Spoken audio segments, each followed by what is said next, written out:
Sir branding ചെയ്യുമോന്ന് ചോദിച്ചിട്ടാ. അപ്പൊ ഞാൻ സത്യം പറഞ്ഞാൽ ഈ ബ്രാൻഡിങ് ചെയ്യുന്നത് എനിക്കത് ഭയങ്കര കൺഫ്യൂസിംഗ് ആയിട്ടുള്ള ഒരു സാധനമായിട്ട് പലപ്പോഴും തോന്നിയിട്ടുണ്ട്. ഞാൻ ബ്രാൻഡിങ് ചെയ്യുമോന്ന് വെച്ചാൽ ബ്രാൻഡിങ് ചെയ്യാൻ ചിലപ്പോൾ ഞാനൊന്നും വേണ്ട. അതാണ് വേറൊരു പ്രശ്നം. ബ്രാൻഡിങ് ചെയ്യാൻ പല തരത്തിലും ഒരു ദിവസം ഒരു ടൈമായിട്ട് പ്രൊജക്റ്റായിട്ട് ചെയ്യാവുന്ന ഒരു സാധനമല്ല ബ്രാൻഡിങ്. അങ്ങനെ തെറ്റിദ്ധരിക്കുകയും ചെയ്യരുത്. അല്ലെങ്കിൽ നിങ്ങളൊരു ഡിസൈൻ ഷോപ്പിൽ പോയിട്ട്, നിങ്ങളൊരു ഡിസൈൻ സ്റ്റുഡിയോയിൽ പോയിട്ട്, അല്ലെങ്കിൽ ഒരു ഏജൻസിയിൽ പോയിട്ട് ഒരു ബ്രാൻഡിങ് ചെയ്തിട്ട് തിരിച്ചു വരാൻ പറ്റില്ല. കാരണം ഇത് ഡ്രസ്സ് വാങ്ങിയിട്ട് വന്നിട്ട് വീട്ടിൽ നിരുന്നൊരു പരിപാടിയല്ലല്ലോ. 40 വർഷം മുമ്പ് വയനാട്ടിലെ കുപ്പാടിത്തറ എന്ന് പറയുന്ന സ്ഥലത്ത് ജീവിച്ച ജോബി എന്ന് പറയുന്ന ആള് 40 വർഷം കൊണ്ട് ബ്രാൻഡ് സ്വാമി ആയി മാറിയതുപോലത്തെ ഒരു പ്രോസസ്സാണ് ഇത്. ഇത് വലിയൊരു പ്രോസസ്സാ. അതൊരു ജീവിതക്രമമാണ്. ഈ ബ്രാൻഡിംഗ് എന്ന് പറയുന്ന ഒരു ജീവിതക്രമമാണ്. ഒരാളെ ഇറക്കി വിടാൻ പറ്റില്ല. നിങ്ങളൊരു സ്ഥലത്ത് പോയിട്ട് ലോഗോ ഉണ്ടാക്കിയിട്ട് അല്ലെങ്കിൽ ഒരു ബ്രോഷർ ഉണ്ടാക്കിയിട്ട് ഇറക്കി വിടാൻ പറ്റുന്ന ഒരു സാധനമല്ല ബ്രാൻഡിങ്. അങ്ങനെ ചിന്തിക്കുകയും ചെയ്യരുത്. ബ്രാൻഡിങ് ഒരാളുടെ ഈ ഇമോഷണലും ഫങ്ഷണലുമായിട്ടുള്ള ക്വാളിറ്റികളുടെ എക്സ്പ്രഷൻ ആണെന്ന് പറയാം.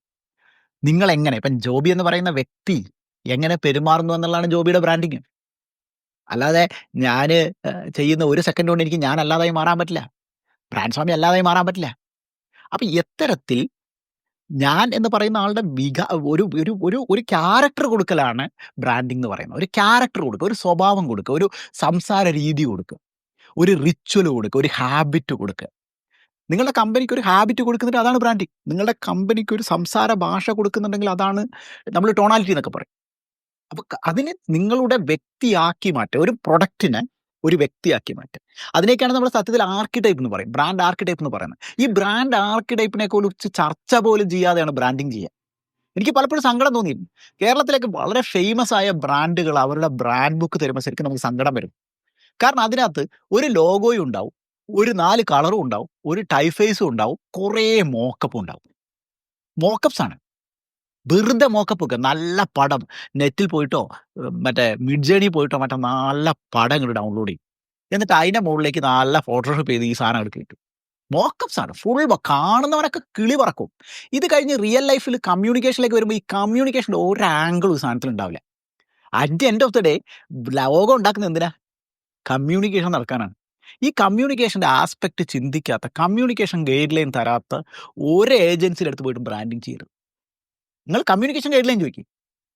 Logo, yes, okay, I am okay with this logo.